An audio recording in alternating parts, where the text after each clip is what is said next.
More Mega Man? Alright.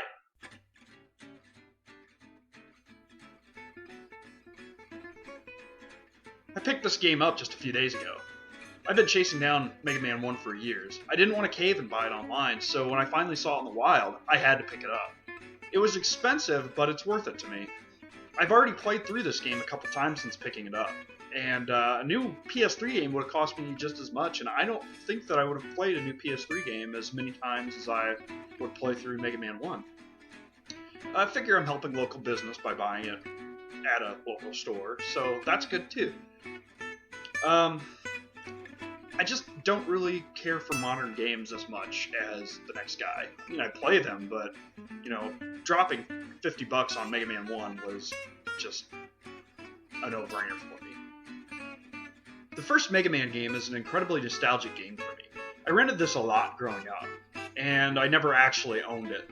I hadn't beat this game until I was a teenager and I played it on emulation.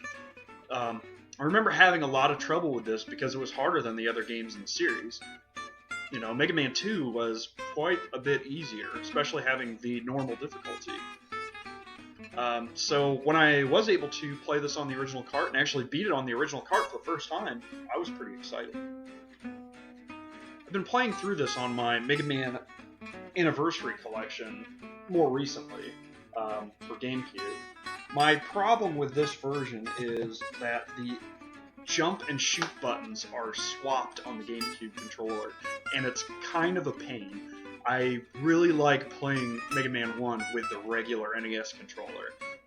Maybe I'm crazy, but it just seems to look, play, and sound better on the NES than it did on the GameCube. Alright, so controlling Mega Man is pretty similar to controlling him in every other Mega Man game on the NES. I say similar rather than identical because I've started to notice that Mega Man is just a bit more slippery in this entry compared to later ones. It doesn't seem to affect gameplay that much, at least for me, so I don't really think it's a problem. Mega Man still controls solid. Hit detection is spot on. The only problem I have with the gameplay is the level design. I don't think that the Mega Man development team had mastered their craft yet. Mega Man 2 and beyond had much better level design. The first Mega Man game had some irritating points where you just don't seem to be able to avoid damage. Falling into spikes can also be a problem if you don't already know where they are. The level design isn't poor by any means, it's just not nearly as good as the later games. The music is early Capcom. This entry had a different composer than the later ones, I believe. It's catchy, but all of it doesn't stand out like it does in the later games. Wily's Castle stage has some pretty great music though. I just really want to know how Journey got involved. Faithfully, I'm still yours, Mega Man.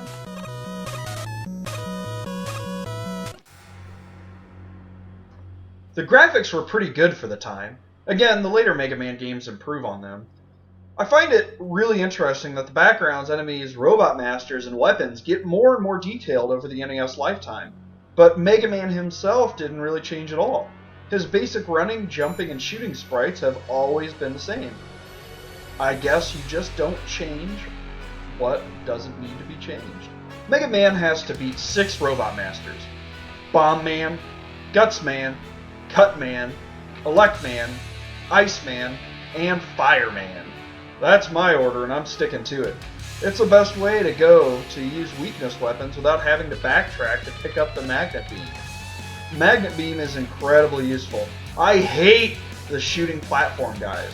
They don't follow any sort of pattern, and if you don't pick up the Magnet Beam early, you can just sit around forever and wait for the platforms to move to a location that allows you to proceed. Pain in the ass. Hyper Bomb. It is just barely useful against Gutsman because you have to wait until it explodes for it to cause any damage. I just don't ever find any other practical use for it. Yeah, lame weapon. Super Arm! Yeah, I can throw giant blocks. Only when the level actually has them. I was gonna put this at the bottom, but I actually messed around with this weapon a bit during this playthrough. It wasn't an incredibly useful weapon, but I used it more than Hyper Bomb. So there you go. Cutman can't handle this weapon, and the big bubble-looking thing in Wily Stage 3 doesn't like it either. Ice Slasher.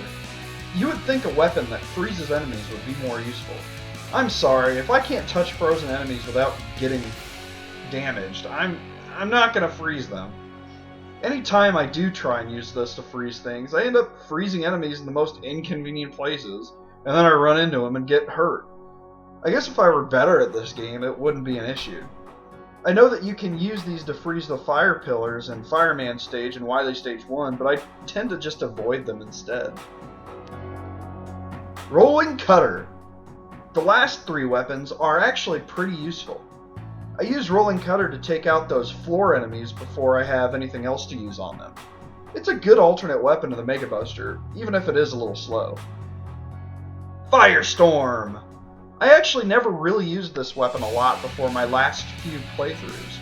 I've always known that it gives you kind of a shield, but I didn't realize that I could actually use the shield to my advantage during regular levels.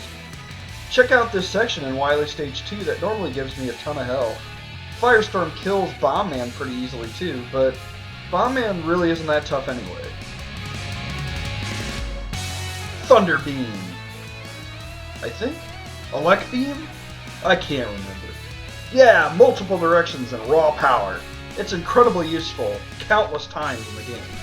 Bosses, hard to reach enemies, convenience. It's just a great weapon. It also allows you to cheat, but I don't cheat. Nope. Never. I never ever cheat. Never.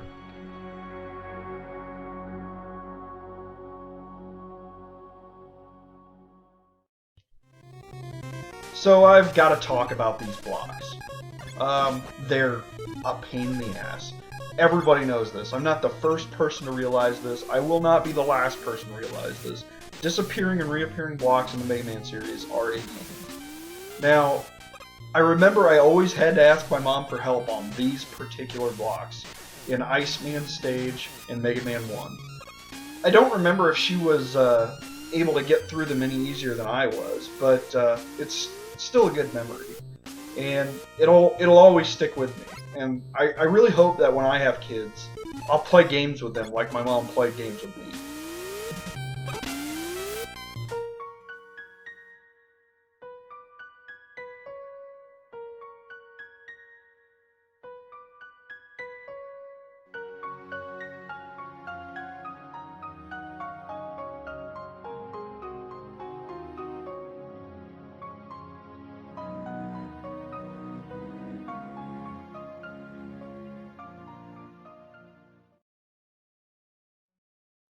Mega Man 1 is a good game.